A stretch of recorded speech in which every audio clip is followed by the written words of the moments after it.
El embajador de Venezuela en la ONU decidió informarlo él mismo. Rafael Ramírez dice que renunció a la embajada de Venezuela en la ONU porque se lo pidió el presidente Nicolás Maduro y que la razón estaría en sus opiniones no siempre a tono con el oficialismo. Ramírez era uno de los funcionarios más cercanos al fallecido presidente Hugo Chávez y llegó al cargo diplomático el 5 de enero de 2015, después de 10 años de presidir la petrolera estatal venezolana PDVSA y de ser ministro de Energía y Petróleo. Su salida ocurre justo cuando el presidente Nicolás Maduro y el fiscal Tarek William Saab avanzan en la que llaman la limpieza de la industria petrolera. Las autoridades venezolanas denuncian un cartel de corrupción que ha llevado a la detención de 65 funcionarios del sector de los hidrocarburos. Pero el nombre de Ramírez no aparece en dichas denuncias ni en las investigaciones. En su carta de renuncia, el ahora ex embajador dijo que su decisión responde a acuerdos alcanzados en una conversación con el canciller Jorge Arreaza tras el cese ordenado por Maduro. En la misiva, Ramírez asegura, sin mencionar nombres, que sus opiniones no fueron bien recibidas, aunque cuando sostiene que buscan contribuir a la solución de los problemas de Venezuela. Argumenta que debido a las limitaciones a las que había sido sometido, se vio obligado a expresarlas públicamente. En la carta dirigida al canciller Arreaza y publicada en su cuenta de Twitter, promete ser leal a Chávez, pase lo que pase. Tras hacer un balance de su gestión como embajador y defender su gestión como ministro del Petróleo y presidente de PDVSA, Ramírez escribe que no concibe otro curso de su actuación distinto al que lo mantenga al lado de la revolución bolivariana y de los más altos intereses de su país. Advierte que no permitirá que lo ofendan, pues según dice, y citamos, al agredirme en lo personal afectan la unidad de las fuerzas revolucionarias y el legado del comandante Chávez. Rafael Ramírez será reemplazado por el ex canciller y ex embajador de Venezuela en la OEA, Samuel Moncada, según lo publica la Gaceta Oficial de Venezuela. Gilbert Vega, CNN, Nueva York. Gracias, Gilbert. Por su parte, el fiscal general de Venezuela, Tarek William Saab, se abstuvo de pronunciarse sobre las posibles acciones legales en el caso de Rafael Ramírez. Escuche. Por el estricto respeto no solo a la reserva legal, sino a las investigaciones en marcha que se hacen, donde jamás el titular del Ministerio Público y ninguno de nosotros como voceros adelanta información previa a una acción judicial. Por lo tanto, nosotros nos hemos reservado y no queremos personalizar esta actuación. Conozcamos un poco más de Rafael Ramírez. Antes de haber sido embajador de Venezuela en la ONU, Ramírez desempeñó otros cargos de gran importancia en el gobierno. Ya en 2000 participaba en el sector de los hidrocarburos como presidente de la Entidad Nacional del Gas, ENAGAS, encargada de administrar ese segmento energético en el 2000. Ahora, 2 años más tarde, fue al mismo tiempo ministro de Energía y Minas y presidente de Petróleos de Venezuela. En 2013 fue ascendido a vicepresidente de Soberanía Política, cargo que desempeñó mientras también era canciller del país. Ocupó ambas posiciones en 2014. Ramírez es ingeniero mecánico por la Universidad de los Andes, tiene una maestría en energía por la Universidad Central de Venezuela. Vamos ahora con la analista internacional Giovanna De Michel, en vivo desde Caracas. Giovanna, bienvenida, un gusto saludarte.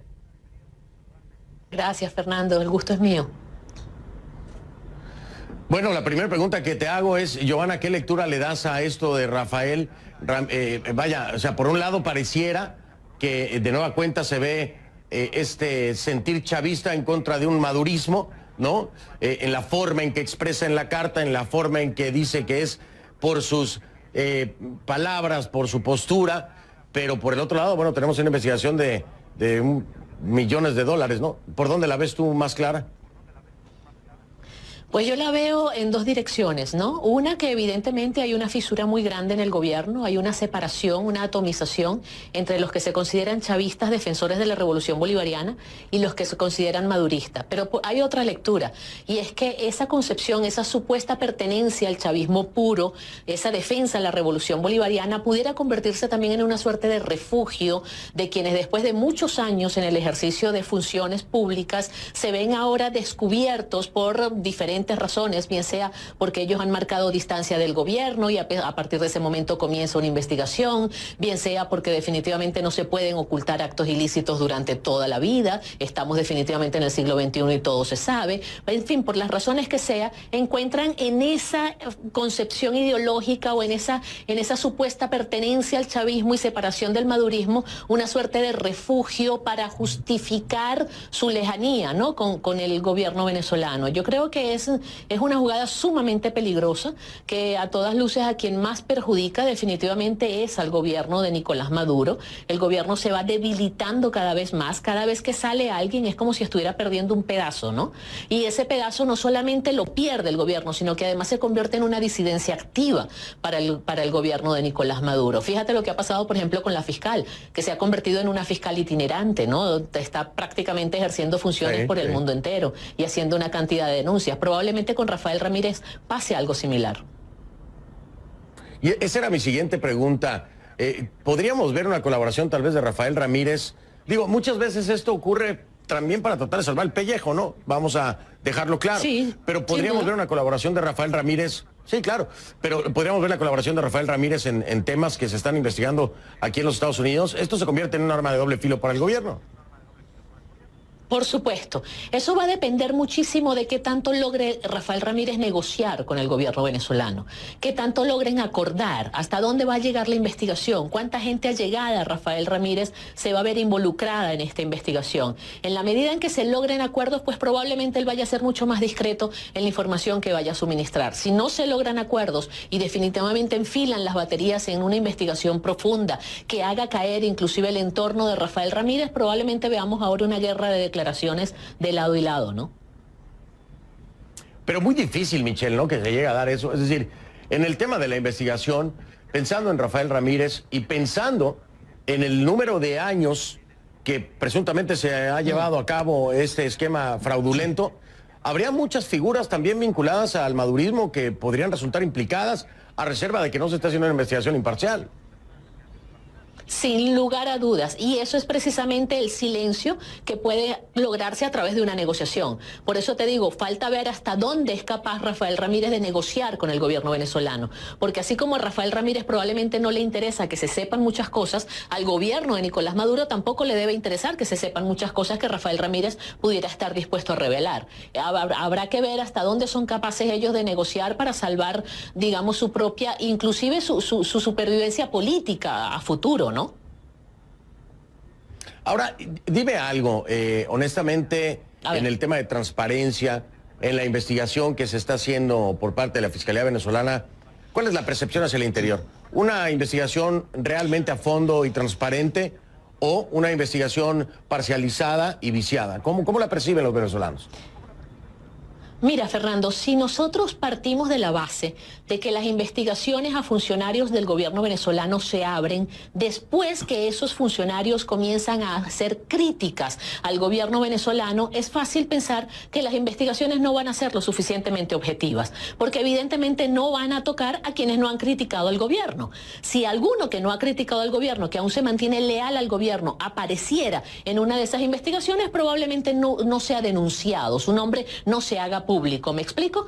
En la medida en que nosotros vemos que las investigaciones comienzan es cuando se hacen críticas al gobierno, ya eso echa por tierra cualquier posibilidad de objetividad en el proceso de investigación y de transparencia, por supuesto.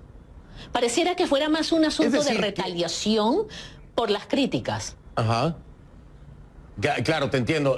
Bueno, yo te lo iba a plantear como una especie de purga, ¿no? Cada vez que hay un enfoque investigativo, casualmente los objetivos son aquellos, no te voy a decir disidentes porque no lo son, pero aquellos contrarios a ciertas posturas de las políticas económicas y del gobierno del propio Nicolás Maduro. ¿Ves tú así las cosas también? Las investigaciones utilizadas más como una purga que como una investigación profunda e imparcial. Yo no lo veo tanto como una purga si colocamos el orden en el cual se producen los hechos. Es decir, primero se producen las críticas y después se abre la investigación. Por eso yo hablo de una retaliación. Si fuera una purga sería primero la investigación y posteriormente la crítica. Y la crítica sería como una defensa del funcionario investigado, ¿ok? Yo lo veo es precisamente como una retaliación por la manera, el orden en el cual se van dando los acontecimientos. Si no se hubiera producido de pronto el artículo de Rafael Ramírez publicado en Aporrea haciéndole severas críticas a la gestión, sobre todo en materia de política económica del gobierno de Nicolás Maduro, probablemente todo esto no se hubiera desatado. A pesar de que ya había muchísimos rumores aquí en Venezuela de inconformidad y de molestia por parte de Rafael Ramírez. Entiendo, estoy de acuerdo contigo. En el orden de las cosas cambia precisamente el resultado entre purga y retaliación.